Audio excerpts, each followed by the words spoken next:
কি অবস্থা সবার? আজকের এই পর্বে দেখবো আমরা কিভাবে cPanel একটি ম্যানুয়ালি ওয়ার্ডপ্রেস ইনস্টল করে।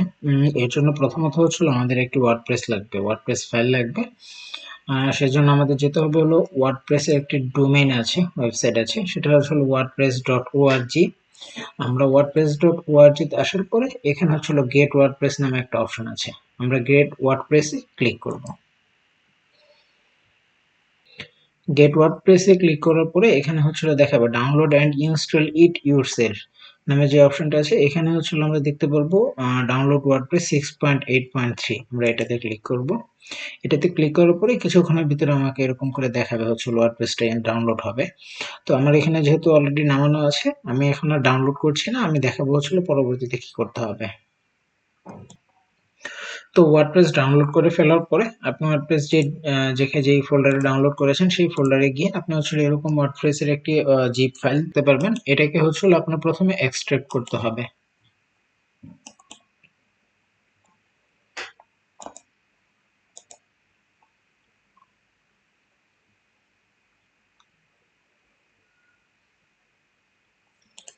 এক্সট্রাক্ট করার পরে এখানে ওয়ার্ডপ্রেসের সকল ফাইল দেখতে পারবেন আপনি। তো এটাকে পরবর্তীতে আপনাকে জিপ ফাইল করতে হবে।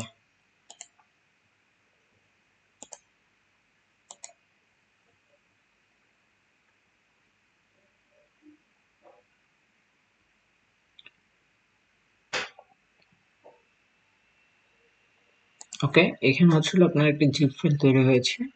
আপনার ওয়ার্ডপ্রেসটি যে ইনস্টল করবেন এর জন্য এর পরবর্তীতে আপনাকে ডাটাবেস ক্রিয়েট করতে হবে। ডাটাবেস ক্রিয়েট করার জন্য যেতে হবে আপনাকে ম্যানেজ মাই ডাটাবেসে।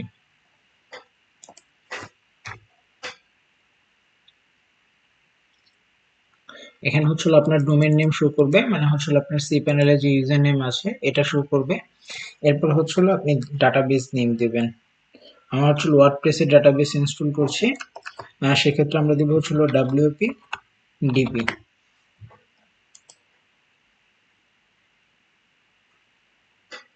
আমার ওয়ার্ডপ্রেসের ডাটাবেস ক্রিয়েট হয়ে গিয়েছে। এখন আমরা ডাটাবেসের ইউজার ক্রিয়েট করব। এর জন্য এখানে আমাকে সিমিলার আগের মতো দেখাচ্ছে, আমার ইউজার নেম। এখানে আমরা দেব wp ইউজার। আমরা wp db ইউজার দিতে পারি, ডাটাবেস ইউজার। পাসওয়ার্ড এখানে জেনারেটে ক্লিক করব। জেনারেটে ক্লিক করার পরে এখানে একটা স্ট্রং পাসওয়ার্ড দেখাবে, তো আমি পাসওয়ার্ডটি কপি করে রাখবো। কপি করে রাখার পরে I have copied this password in a save place, এখানে টিক মার্ক দিয়ে ইউজ পাসওয়ার্ড দেব। ইউজ পাসওয়ার্ড দিয়ে ক্রিয়েট ইউজারে ক্লিক করব। আমার ডাটাবেসের ইউজারও ক্রিয়েট হয়ে গিয়েছে। এর পরবর্তীতে আমরা গো ব্যাকে ক্লিক করব। এখন আমার ডাটাবেসের ইউজারের সাথে আমার যে ডাটাবেস আছে এই দুটো কানেক্ট করব। এখান থেকে আমরা সিলেক্ট করব, যদি একাধিক ডাটাবেস বা একাধিক ইউজার থাকতো তাহলে আমাদের এখানে শো করতো। আমরা সিলেক্ট করে দেব, তারপর আমরা অ্যাডে ক্লিক করব। এখানে আমার ডাটাবেস ইউজ আর ডাটাবেস ইউজারে আমরা সকল পারমিশন দিয়ে দেব। এর জন্য অল প্রিভিলেজে ক্লিক করব।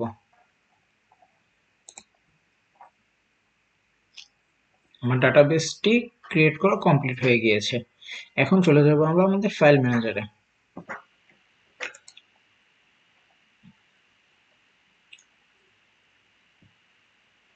আমরা আমাদের ফাইল ম্যানেজারে আসার পরে এখানে আমরা আমাদের যে রুট ফোল্ডার আছে এখানে ক্লিক করব। ক্লিক করার পরে পাবলিক এইচটিএমএল, কারণ আমরা চাচ্ছি আমাদের ডোমেইন ওয়ার্ডপ্রেসটা ইনস্টল করতে আমাদের মেইন ডোমেইনে। তো তো আমাদের মেইন ডোমেইনের ফোল্ডার পাবলিক এইচটিএমএল। সেক্ষেত্রে আমরা পাবলিক এইচটিএমএল এ ক্লিক করলাম। ক্লিক করার পরে এখানে আপলোড নামে একটা অপশন আছে উপরে, আপলোডে ক্লিক করব। আপলোডে ক্লিক করার পরে এখানে আমাকে ফাইল ড্রপ করতে বলছে, তো আমরা এখানে সিলেক্ট ফাইল দেব। ফাইল দেওয়ার পর আমি যে ওয়ার্ডপ্রেসটা জিপ ফাইল করেছিলাম এটা এই যে এটা 22.27.2 এমবি। এখানে ক্লিক করে ওপেনে ক্লিক করব। তো এখানে দেখা যাচ্ছে যে এটি আপলোড হচ্ছে।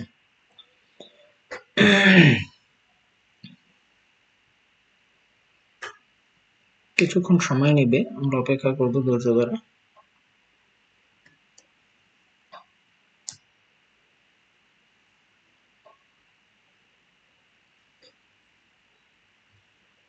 তারপর আমরা গো ব্যাক টু হোম, যে আমাদের যে পাবলিক আন্ডারস্কোর HTML যে ডিরেক্টরি আছে এখানে চলে যাব। এখানে যে আমার জিপ ফাইলটা যেটা ছিল এখানে এটাকে আমি এক্সট্রাক্ট করব।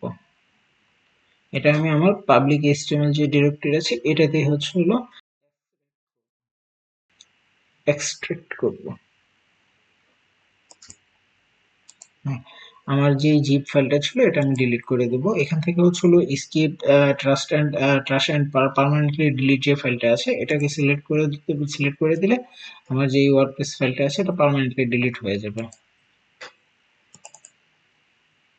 এখান থেকে সিলেক্ট অল করে মুভ করে আমি এটাকে ওয়ার্ডপ্রেসের ভিতর এই পাবলিক আন্ডারস্কোর HTML এর ভিতরে যে ফোল্ডারটা আছে ওয়ার্ডপ্রেস ওটার ভিতরে আমার ওয়ার্ডপ্রেসের সকল ফাইলগুলো, আমি চাচ্ছি যে আমার সকল ফাইলগুলো পাবলিক আন্ডারস্কোর HTML এই থাকুক। আমরা যদি ওই ফোল্ডার থেকে এটা বাহির না করতাম তাহলে আমি যখন ওয়ার্ডপ্রেসে আমার ডোমেইনে ক্লিক করতাম প্রথমত আমার ওই ফোল্ডার শো করবে আমাকে। কিন্তু এখন যদি আমি এখানে রিফ্রেশ দিই, দেখেন আমার ওয়ার্ডপ্রেসটি কিন্তু সাকসেসফুলি ইনস্টল করার অলমোস্ট দ্বার প্রান্তে। এখন এখান থেকে আমি আমার ওয়ার্ডপ্রেসটি ইনস্টল করব। আচ্ছা, এখানে আমাকে কি কি দিতে হবে? Database name, database user name, database password. মনে আছে আপনাদের আমি যে ডাটাবেস ক্রিয়েট করেছিলাম, ডাটাবেসের ইউজার নেম ক্রিয়েট করেছিলাম। ঠিক আছে, এখন লেটস গ্লোতে ক্লিক করব। এখানে আমার ডাটাবেস নেম চাচ্ছে, তো আমি ডাটাবেস আগেই ক্রিয়েট করে রেখেছি, আমি ডাটাবেস নেমটি দিয়ে দিলাম।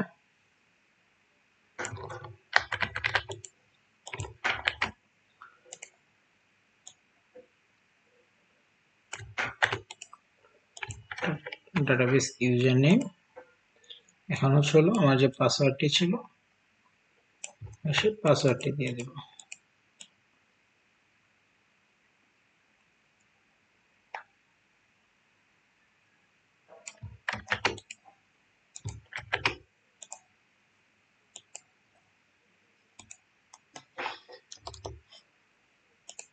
এখানে বাকি যা আছে database host, local host, table prefix যেটা আছে এটাই থাকবে। জি, আমার যদি ডাটাবেস ক্রিয়েট, তারপর আমার যে ওয়ার্ডপ্রেসের ফাইলগুলো আছে এগুলো যদি ঠিকঠাক ভাবে আমরা আমাদের ফাইলে রাখি, আমাদের ডাটাবেসটা ক্রিয়েট করি, সেক্ষেত্রে আমাদেরকে এই ধরনের একটা অপশন দেখাবে। তখন রান দা ইনস্টলেশন, এখানে ক্লিক করব। এখানে ক্লিক করলে আমার সাইট টাইটেল দিতে বলবে। সাপোজ এখানে আমি আমার সাইট টাইটেল দিলাম সাদিক, ইউজার নেমে দিলাম সাদিক, ছোট হাতের সাদিক, পাসওয়ার্ড দিব আমার নাম দিলাম সাদিক। খুবই উইক পাসওয়ার্ড, এটা confirm use to week password, এটা দিয়ে আমি উইক পাসওয়ার্ড ইউজ করতে পারবো। এখানে আমার ইমেল দিতে হবে। হ্যাঁ, আমি এখান থেকে র্যান্ডম একটা ইমেল দিলাম, sadik@gmail.com। এখানে দিয়ে আমি ইনস্টল করে দিলাম। আমার ওয়ার্ডপ্রেসটি সাকসেসফুল ভাবে ইনস্টল হয়ে গিয়েছে।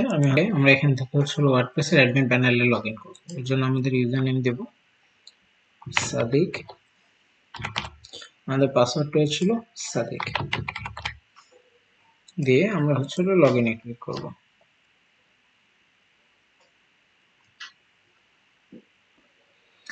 আমরা সাকসেসফুল ভাবে ম্যানুয়ালি ওয়ার্ডপ্রেস ইনস্টল করতে পেরেছি। ইনশাআল্লাহ পরবর্তী ভিডিওতে দেখব আমরা কিভাবে একটি সাবডোমেইন ক্রিয়েট করে।